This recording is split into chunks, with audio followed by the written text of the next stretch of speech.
Colonial Expansion in the late 1600s and early 1700s. It's important to understand a couple things about what was happening in England in the 1600s in order to better understand what was happening in the North American colonies at the time. While Protestantism had long been established as a state religion through the Church of England or the Anglican Church, religious tensions were a constant aspect of political life in England in the 1600s. These tensions were often intertwined with political life. King Charles I was suspected of being supportive of Catholicism, which led to tensions between him and Parliament. Also at stake were competing views of the role of power that the monarch possessed versus the role and power of Parliament. This would lead to the abolition of Parliament, war, the execution of the king, and a period of parliamentary rule with no king or queen. Let's talk about the English Civil War and its aftermath. The reign of Charles I between 1629 and 1640 caused conflict between the monarchy, the king, and Parliament, England's representative, elected wing of government.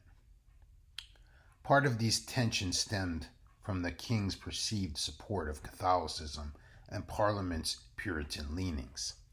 This would lead to the English Civil War from 1642 to 1649. Parliamentary forces, armies led by Oliver Cromwell, defeated the forces of Charles I, who would be executed in 1649. While it was all too common to have power seized by one family, faction, or political alliance, the execution of a monarchy by a force or body without royal affiliation was revolutionary and unthinkable. In 1660, the monarchy would be restored with the ascension of Charles II, the son of Charles I, who sought to reinstate royal rule and suppress some of the freedoms Parliament had instituted. Fears of Charles II's successor, James II, would lead to another overthrow of the monarchy known as the Glorious Revolution, which forced James II to flee and installed William and Mary to the throne. Under William and Mary, from 1689 to 1694, England renewed its commitment to Protestantism. So let's talk about how some of these things affected life in the colonies. While the colonies remained officially neutral during this period, Virginia tended to support the king, but Massachusetts leaned towards Parliament. However, with the execution of Charles I, several colonies, including Virginia, professed loyalty to the crown and to Charles II, son of the executed king. In response, Parliament sought to exert stricter control over its colonies in North America, ending what was a more or less hands-off approach. It implemented an embargo on colonies in the Western Hemisphere and forced them to continue shipping goods to England. Under the restoration of Charles II, England sought to expand its political and economic foothold in North America. Now we'll do a little bit deeper dive into a couple of the early colonies that emerged in this period, colonies that would later become states, or in some cases, several states. In 1632, Charles I had granted land to Lord Baltimore and supported his plan to create a haven for Catholics wishing to flee England. Catholics, you may remember, were a persecuted minority by this time in England. Baltimore was granted 12 million acres of land. In 1633, the first Catholic settlers would arrive in what is now Maryland. The first settlers would follow the lead of Virginia by pursuing the cultivation of tobacco. This represented an opportunity for men of more modest means to own land and gain huge profits. In 1649, Governor William Stone would approve the Act of Toleration, ensuring religious tolerance. Despite the intent of founding a Catholic refuge in North America, Protestant migration from Virginia would lead to a majority of Puritans and Quakers. The Calverts, a group of radical Puritans, would come to power in the 1650s and rule until the 1680s. They would outlaw Catholicism and Anglicanism, the Church of England. By the end of the 1680s, William and Mary resumed control over the colony. Puritans were allowed to retain land, but were banned from holding office, as were Catholics. Let's talk about Rhode Island. Rhode Island was founded by religious exiles who had left Massachusetts beginning in the 1630s. The founders created a constitution with a president and council as opposed to a colonial governor. They established religious liberty and soon attracted members of other persecuted faiths, including Jews and Quakers. They also passed laws abolishing chattel slavery and prosecution for witchcraft. In 1663, they became a royal colony under Charles II.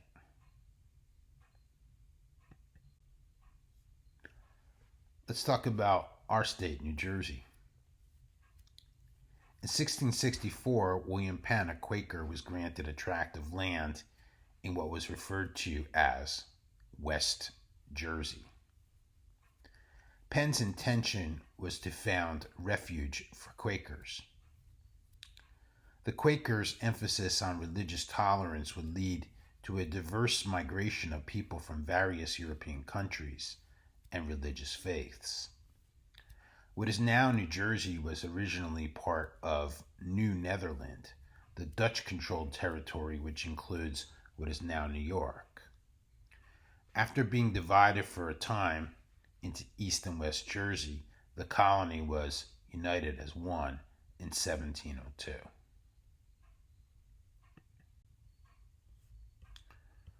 Let's talk about Georgia and the Carolinas. Today we think of these as three separate states: Georgia, South Carolina, and North Carolina. But at this period of time, they were all one entity. What would eventually become three separate colonies were originally founded as one called Carolina under Charles II in 1670. This was a huge piece of strategic land which was claimed by the British in open confrontation to its enemy, Spain. The colonial government of Carolina offered several incentives to lure settlers into the area. These included representative government, religious freedom, and large tracts of land. Demonstrating a commitment to chattel slavery, land grants were tied to the number of slaves owned by a family.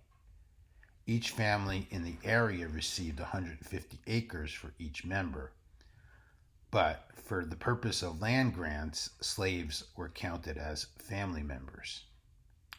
This can be seen as a kind of precursor for the 3/5 clause in the Constitution. It linked the ownership of slaves to political power and wealth. When people say that slaves were considered 3/5 of a person, it did not mean that they were 3/5 of a human being. In fact, slaves under the chattel slavery system would not have been considered to have many human qualities at all, unfortunately. But this was simply something that led to more political power for slave-owning states. Georgia would become a separate colony in 1732.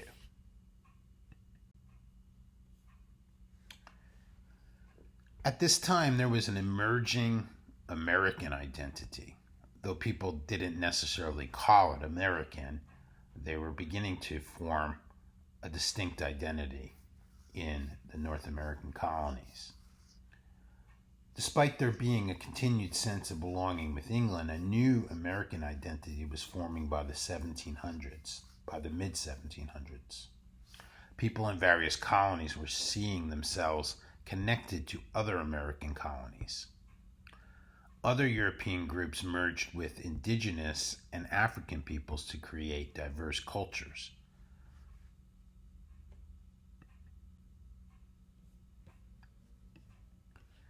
The consumer revolution was something that occurred during this time and influenced a lot of society and the socioeconomic structure in the North American colonies.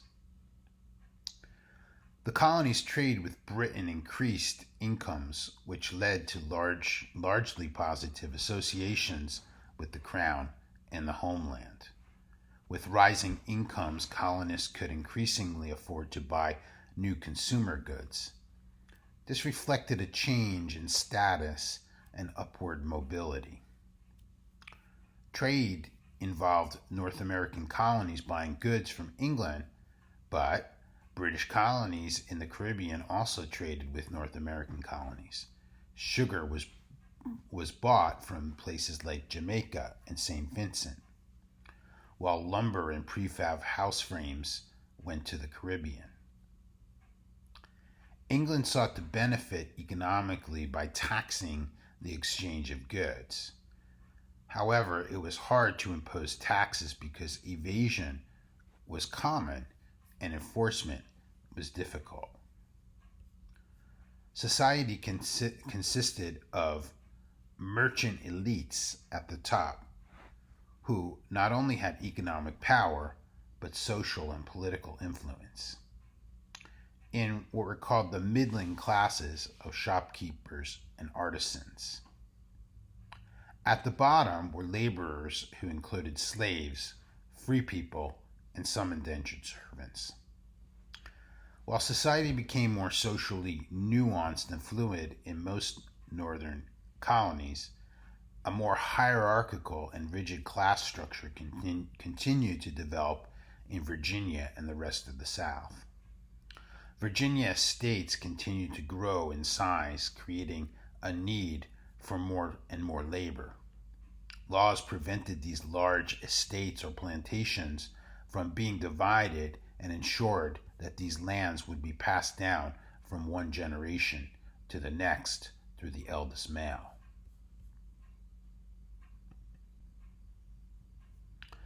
There are a couple of movements that we should talk about.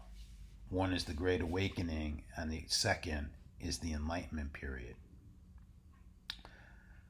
The Great Awakening happened in the 1730s and 1740s.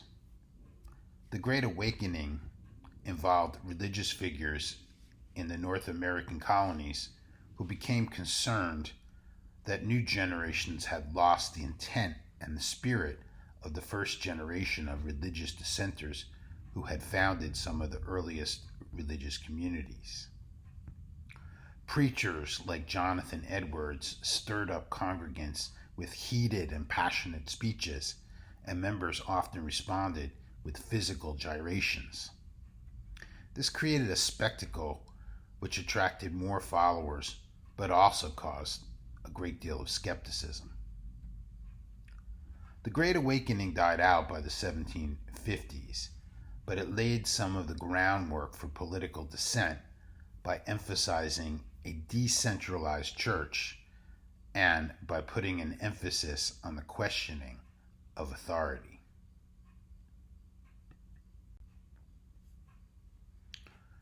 Sort of the opposite of the Great Awakening was the Enlightenment. If the Great Awakening was ruled by passion and emotion, the Enlightenment, for the most part, emphasized rationality, reason, and the mind. The Enlightenment was an intellectual, cultural, and political movement throughout Europe which began in the late 1600s. This movement emphasized science, logic, and empiricism, evidence-based knowledge, over religious thought, and led to the scientific method that we use today. It also led to many advancements in human learning about the natural world. Politically, the Enlightenment promoted an emphasis on individual rights and liberties. Though these rights and liberties did not always apply to everyone, Enlightenment thought strongly influenced early feminist ideas and the abolition movement. Enlightenment ideas contributed greatly to questioning of monarchy and the divine right of kings. It introduced concepts such as natural rights, the separation of church and state, the rule of law, and the social contract. The radical notion that government's authority derives from the consent of the governed, in other words, the people.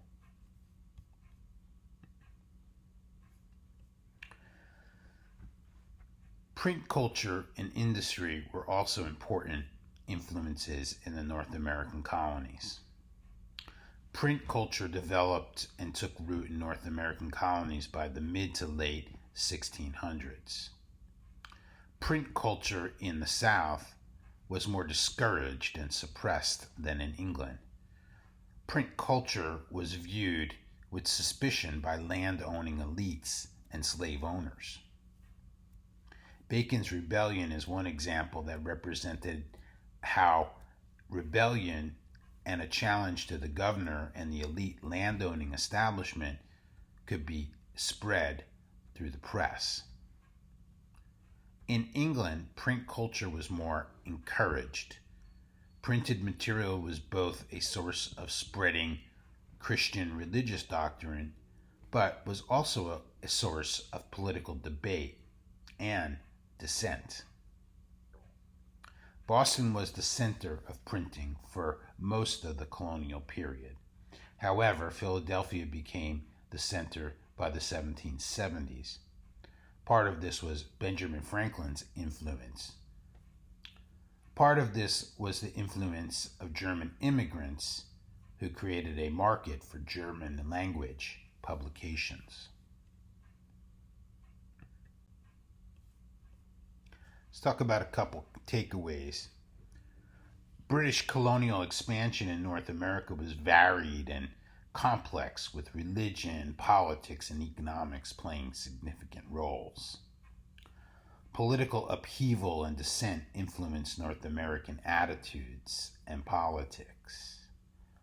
Political dissent in North American colonies can be seen as the product of the Great Awakening, as well as the Enlightenment, but also the product of political turmoil in England and greater upward mobility due to economic prosperity in the North American colonies.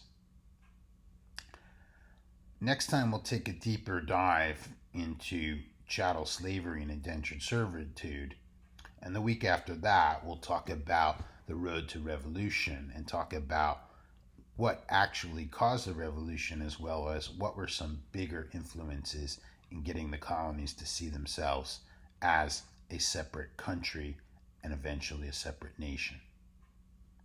Thank you. See you next time.